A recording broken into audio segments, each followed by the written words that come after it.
ऊपर की हर महिला के लिए, चाहे वो हमारी छोटी बहन हो, बड़ी बहन हो, चाहे कोई माता हो, हर एक के लिए हर महीने 1,000 रुपए का इंतजाम कर दिया। हर महीने उनके अकाउंट में 1,000 रुपए जाएंगे। ये बहुत बड़ी बात है और इस पे कई सालों से हम काम कर रहे थे। जाहिर तौर पे इस पे काफी पैसे का खर्च आएगा, लेकिन चूंकि दिल्ली में अब एक बहुत ही ईमानदार सरकार है, एक एक पैसा बचाती है। पहले बिजली फ्री की, पानी फ्री किया, शिक्षा फ्री की, इलाज फ्री किया, तीर्थ यात्रा फ्री की, महिलाओं का सफर फ्री किया। तो पैसा बचा बचा के जनता तक पहुंचाती है। यही पैसा, ऐसा क्यों नहीं हुआ कि पहले क्यों नहीं हुआ, और लोग क्यों नहीं कर रहे हो? क्योंकि वो सारा पैसा पार्टी वाले खा जाते हैं, दूसरी पार्टियों वाले सारा पैसा नेता खा जाते हैं। नेताओं की तरफ जाता है सारा पैसा, नेताओं की जेब में जाता है। दिल्ली में ऐसा नहीं होता। दिल्ली में सारा पैसा, एक एक पैसा बचा के हमने जनता पे खर्च किया है। तो अब वो बचा के इस साल हमारा वो सपना पूरा हुआ जब हम सोच रहे थे कि हर महिला को हम हर महीने 1,000 रुपए देंगे। मैं दिल्ली की सभी महिलाओं को बहुत बहुत बधाई देना चाहता हूं। आपका बहुत एहसान है मेरे ऊपर, आपका बहुत आशीर्वाद है मेरे ऊपर। आपसे मुझे कुछ नहीं चाहिए, बस ये आशीर्वाद अपने भाई पे और अपने बेटे पे बनाए रखना। जो महिलाएं 18 साल से ऊपर हैं वो इसके लिए पात्र होंगी, पर वो महिला किसी सरकारी पेंशन की लाभार्थी नहीं होनी चाहिए, सरकारी नौकरी में नहीं होनी चाहिए और इनकम टैक्स पेयर नहीं होनी चाहिए। और इसको व्यवस्था को सिंपल करने के लिए हमने ये भी कर दिया, भाई सेल्फ डिक्लेरेशन दे देना। आप बाद में रैंडम तौर पे कुछ की जांच होती रहेगी, लेकिन सेल्फ डिक्लेरेशन देके आपको ये बेनिफिट शुरू हो जाएगा। तो इस साल अभी चुनाव के बाद जो है वो इसकी प्रक्रिया चालू होगी, फिर इसको हम कैबिनेट में लाके इसको सब करेंगे। तो मैं दिल्ली की महिलाओं को बहुत बहुत बधाई देना चाहता हूं। इससे एक बहुत बड़ी बात होगी, दिल्ली की अर्थव्यवस्था में बहुत बड़ा उछाल आएगा। हमेशा ये देखा गया है कि अगर संपत्ति या दौलत या पैसा कुछ चंद लोगों के हाथ में कॉन्सेंट्रेट हो जाए तो अर्थव्यवस्था का बेड़ा गर्क हो जाता है। पिछले 75 साल में हमने देखा जितनी भी पार्टियों की सरकार आई उनकी एक ही थ्योरी थी, trickle down theory, trickle down economics. उनका ये होता था कि भाई 2-4 परिवारों को सारा पैसा दे दो देश का, वो फिर फैक्ट्री लगाएंगे, फैक्ट्री में सारे मजदूरी करेंगे और उससे देश की तरक्की होगी। उससे देश की तरक्की कभी नहीं होती, दुनिया भर में नहीं हुई। ये जो बॉटम्स अप थ्योरी है, जिसके जरिए आप जनता में, गरीब आदमी के हाथ में जितना पैसा आएगा उतनी तरक्की होगी इकोनॉमी की। गरीब आदमी के हाथ में जब पैसा आता है तो वो मार्केट में जाता है, वो कपड़ा खरीदता है, वो साबुन खरीदता है, वो कंजम्पशन की चीजें खरीदता है, तो इकोनॉमी में डिमांड क्रिएट होती है। जब डिमांड क्रिएट होती है तो नई नई फैक्ट्री लगती हैं, नई नई दुकानें लगती हैं। जब हम दिल्ली में आए थे हमने मिनिमम वेज बढ़ाए थे बहुत ज्यादा। हमने जब बिजली फ्री की, हमने पानी फ्री किया, आम जनता के हाथ में पैसा आया। आज उसी का नतीजा है कि दिल्ली के अंदर सबसे कम महंगाई है और सबसे ज्यादा समृद्धि है पूरे देश के अंदर देखा जाए तो महिलाओं के हाथ में जब पैसा आएगा, मैं समझता हूं वो मार्केट में जाएगी, अपनी मनपसंद की चीजें खरीदेंगी, उससे इकोनॉमी की भी तरक्की होगी। दूसरा, आज का जो बजट था वो राम राज्य की अवधारणा से प्रेरित था। हम अच्छे अस्पताल दे रहे हैं, अच्छे स्कूल बना रहे हैं, सड़कें बना रहे हैं, सब चीजें कर रहे हैं, लेकिन एक चीज की तरफ ध्यान आकर्षित करना चाहता हूं कि दिल्ली के गांव में जो सड़कें हैं वो थोड़ी सी अनदेखी रह गई थी। इस बार उसके लिए हमने अलग से बजट का प्रावधान किया है और दिल्ली के गांव देहात की सड़कों की तरफ ध्यान दिया जाएगा। वहां की सड़कों को के निर्माण को जोर शोर से कराया जाएगा। अगर कोई प्रश्न है तो। आप ओवरऑल अपने बजट को किस तरीके से देख रहे हैं, क्योंकि राम राज्य थीम तो आपने दी, पर ओवरऑल क्योंकि आतिशी जी का पहला बजट था और मैं आतिशी जी को बहुत बहुत बधाई देना चाहता हूं। 10 में से 15 नंबर दूंगा मैं। बहुत अच्छा बजट था उनका और सारे तबकों का ख्याल रखा गया, सब सेक्टर्स का ख्याल रखा गया। हाँ, अभी तो पहले स्कीम नोटिफाई होगी, सब कुछ अब आज ऐलान है, इस स्कीम इस साल लागू होगी। अंदाजा कितनी महिलाएं इसमें मतलब आ सकती हैं? सारी नहीं आ सकती हैं, तो कितनी आ सकती हैं? क्या जनता क्या हो सकती है? मेरा अपना मानना है मोटे मोटे तौर पे लगभग 65 लाख के करीब शायद महिला वोटर्स हैं दिल्ली में। 67 लाख।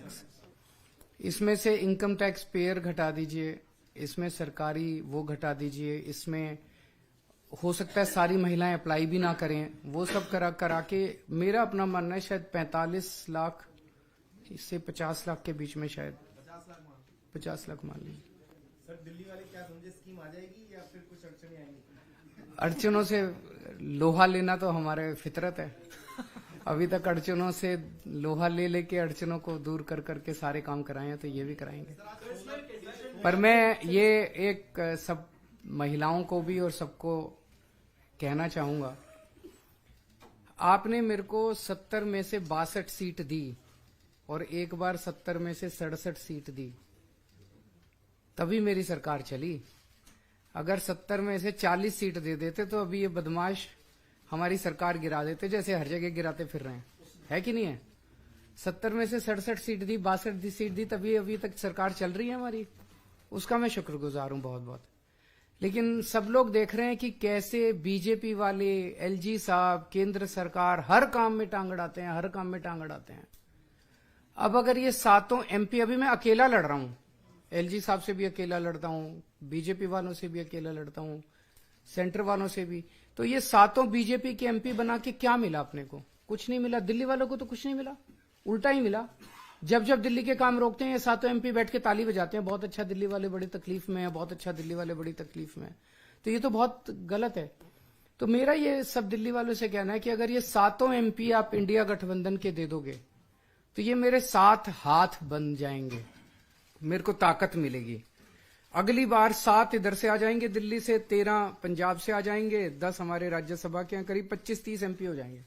फिर किसी माई के लाल की हिम्मत नहीं है जो दिल्ली वालों के काम रोक दे।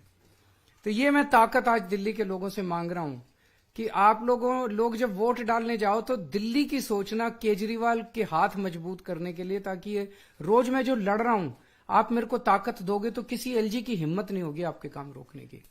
सर एक एडिशन इसमें है, कई लोग देख रहे हैं कि एक चुनावी साल में आपने अनाउंसमेंट किया है, लेकिन इफेक्टिव होगा चुनाव के बाद, तो वोट बैंक जो आपकी तरफ शिफ्ट हो सकता था वो नहीं होगा, क्या ये खतरा है? क्यों नहीं होगा, होना तो चाहिए।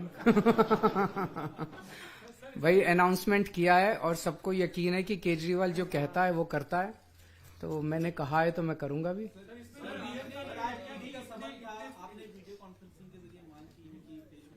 हाँ, मैंने कहा है भाई, मैं हमेशा मेरा स्टैंड ये रहा कि ईडी के जो संबंध जो आ रहे हैं वो इलीगल हैं, लीगली इनवैलिड हैं।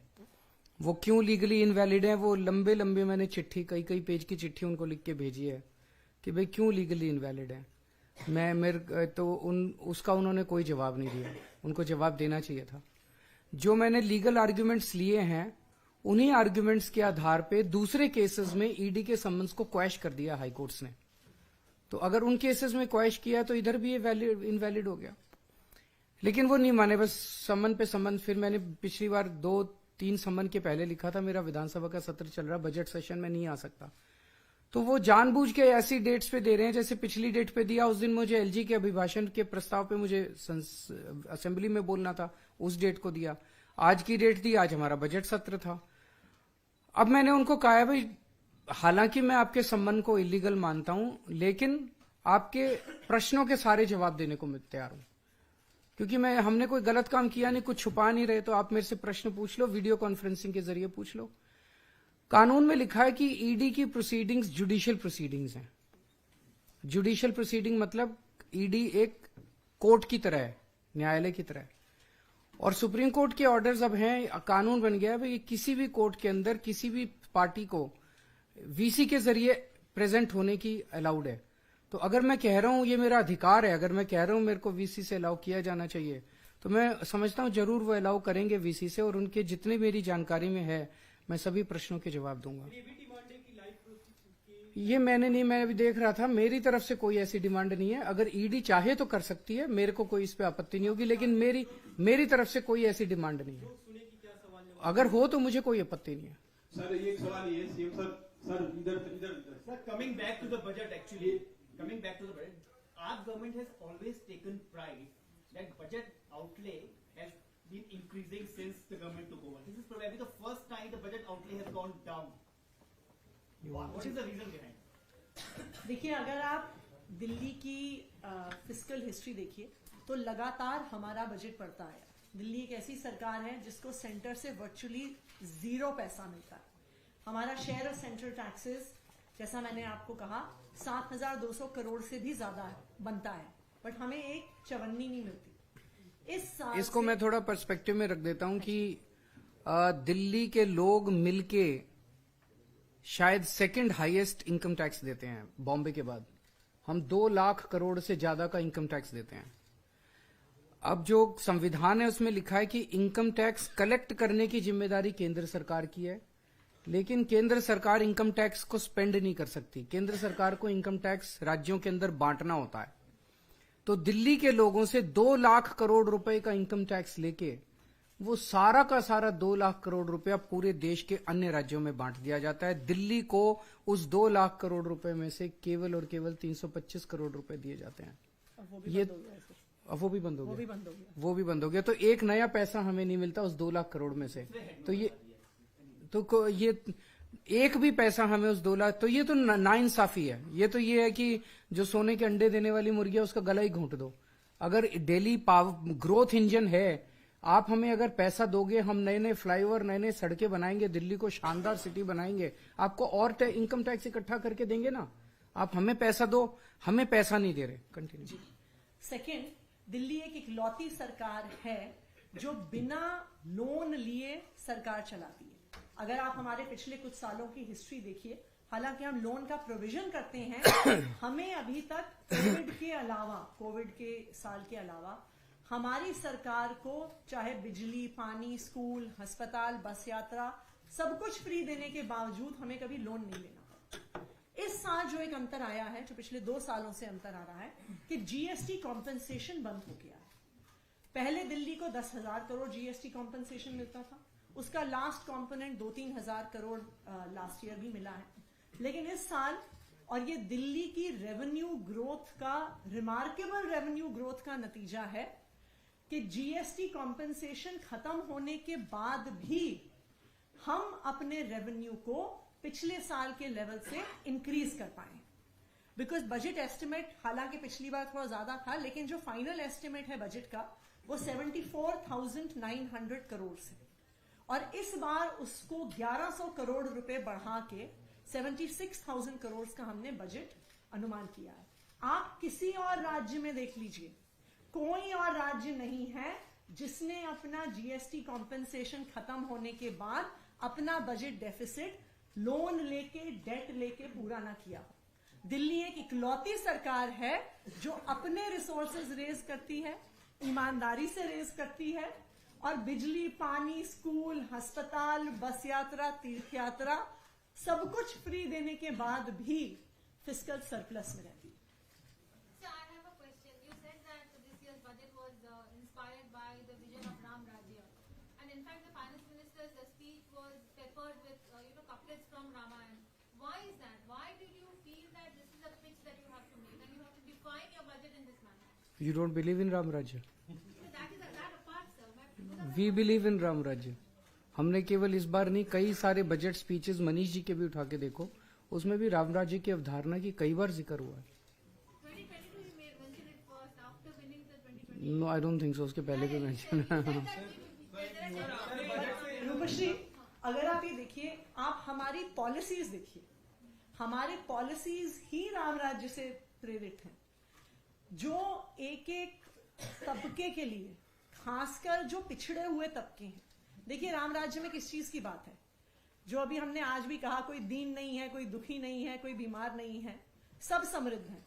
तो पिछले 9 साल से हमारी सरकार इसी पे तो काम कर रही है। कोई ऐसी सरकार नहीं होगी जिसने शिक्षा पे इन्वेस्ट किया इतना, कोई ऐसी सरकार नहीं होगी जिसने एजुकेशन पे इन्वेस्ट किया।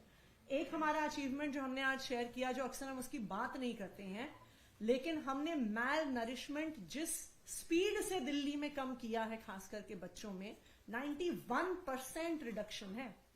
ऐसा नहीं है कि ये स्कीम्स और राज्यों में नहीं चलती हैं, चलती हैं, लेकिन हमारी सरकार में क्योंकि हमारे लिए एक एक व्यक्ति इंपॉर्टेंट है, हमने बच्चों पे इतना फोकस करके 91% से मैल नरिशमेंट कम कर दिया है।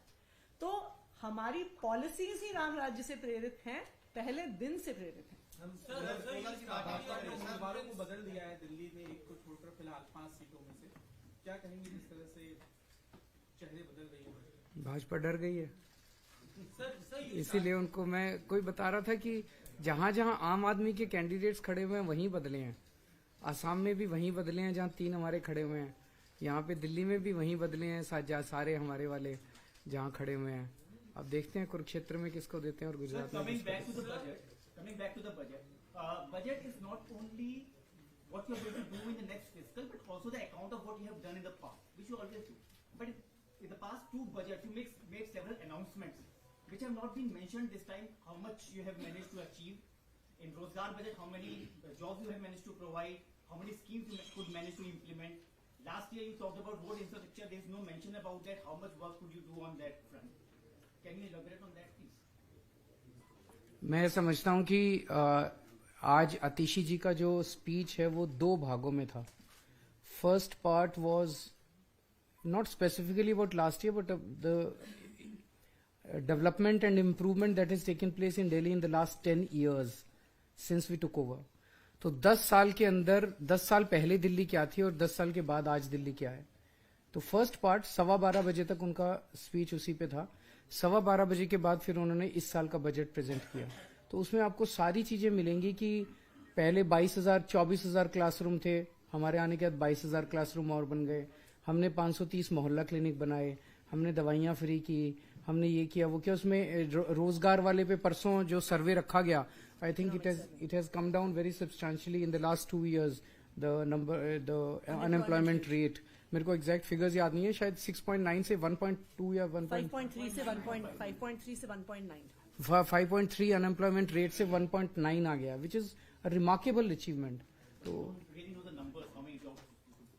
नंबर्स इस तरह से परसेंटेज अगर है तो उसमें नंबर्स आप निकाल लीजिए। सीएम साहब पर- एक टॉक ऑफ द टाउन बन गया है कि नेबरिंग जो स्टेट्स हैं, खासतौर पर नोएडा, गाजियाबाद, वो महिलाएं कह रही हैं कि दिल्ली का एनरोलमेंट करा लें ताकि उनको मैं सबको कहना चाहूंगा कि आप अपने अपने राज्य में हमारी सरकार लेके आए तो वहां सबको बेनिफिट मिलेगा। तेलंगाना में पीएम कह रहे हैं कि मैं हूँ मोदी का परिवार, ये नारा आज उन्होंने दिया है परिवारवाद पर अटैक करते हुए।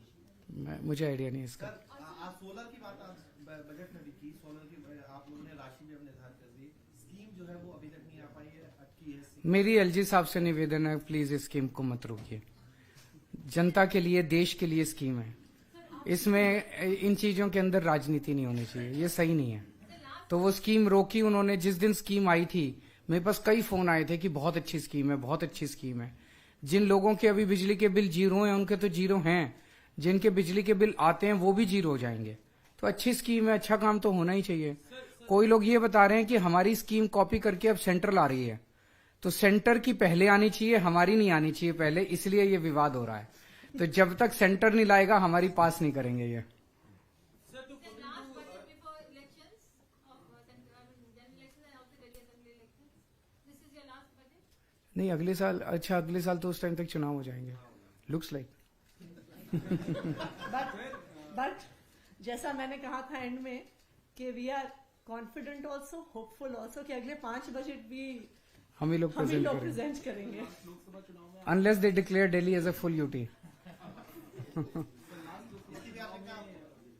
आप ही लोगों से पता चलता है, आप ही लोग बताते हो। पूर्ण राज्य मतदान पर लास्ट लोकसभा चुनाव में इस बार क्या आप तैयार कर रहे हैं कैंपेन दिल्ली और फिर बाकी जगहों पर भी? मेरा एक ही चीज है सबको कहना कि अगर आप अपने, देखो तमिलनाडु वाले लोग जो हैं वो तमिलनाडु वाली पार्टी को सारे एमपी दे देते हैं तो उनकी हाथ ताकत बढ़ती है। केरला वाले केरला वालों को दे देते हैं। दिल्ली वाले अपनी दिल्ली वाली पार्टी को अगर सारे एमपी दे देंगे तो हमारी ताकत बढ़ेगी, हमारे हाथ मजबूत होंगे, तो जाके उनसे सेंटर से लड़ने में हमारी ताकत बढ़ेगी। अभी सेंटर से अकेला मैं लड़ता रहता हूँ, एलजी साहब से मैं लड़ता, फिर हमारी ये साथ लड़ेंगे ना जाके। तो मेरी दिल्ली के लोगों को ये गुजारिश है कि आप हमारी ताकत बढ़ाओ। जैसे आपने 62 सीट दी, 67 सीट दी, सर माथे पे आपका आशीर्वाद, लेकिन इसमें भी आप हमें ताकत दो ताकि हम इनसे आपके हक ले। मैं ये 7 सीट अपने लिए नहीं मांग रहा, अपने बच्चों के लिए नहीं मांग रहा कि बच्चों को सेटल करना है इसलिए 7 सीट दे दो। आप ही के बच्चों के लिए मांग रहा हूं, आप ही की खुशहाली के लिए मांग रहा हूं, आप ही के परिवार के लिए मांग रहा हूं, दिल्ली के लिए मांग रहा हूं। आप मेरे हाथ मजबूत करोगे, मैं और आपके लिए काम कर पाऊंगा, है ना। सर मैनिफेस्टो मिलके आएगा क्या 7 सीटों के लिए आम आदमी पार्टी और कांग्रेस का? मेरे को इसका कांग्रेस का ज्यादा आइडिया नहीं है।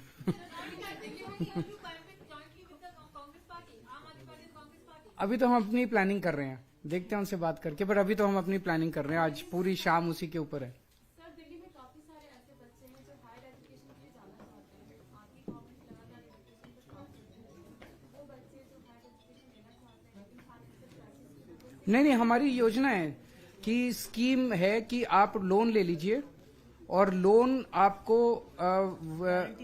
गारंटी सरकार देगी। आपको अपनी कोई ज्वेलरी बेचने की जरूरत नहीं है, कुछ गिरवी रखने की जरूरत नहीं है। वहां से निकलने के बाद, पढ़ाई से निकलने के बाद आपकी नौकरी लगेगी। नौकरी करने के 15 साल के अंदर आप वो लोन आसान किश्तों में चुका सकते हैं। तो हायर एजुकेशन में तो दिल्ली के अंदर बहुत अच्छी योजना है ये, उसका प्रचार करना चाहिए हमें।